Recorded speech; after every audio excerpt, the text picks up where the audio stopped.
Gikatakdang sunugon na sa mga otoridad sa Davao City ang 62 ka mga bricks sa high-grade cocaine nga nadiskubre sulod sa container van ni adtong Marso. Si Ben Teshor na sa detalye. Ben.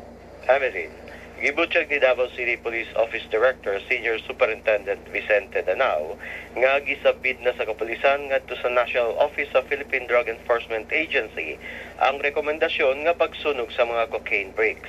Nagkandidat og 372 million pesos ang kinatibukang 62 bricks.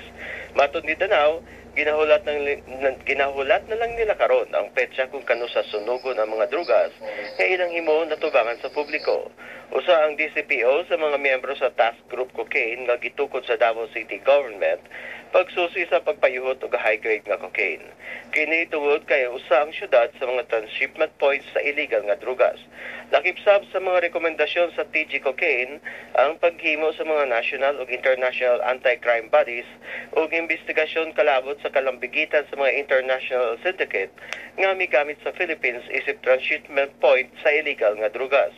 Matod ni PDEA 11 Regional Director Emerson Rosales, nangayon na sila og tabang sa TG Cocaine aron ilhon ang mga modus sa mga international drug syndicate.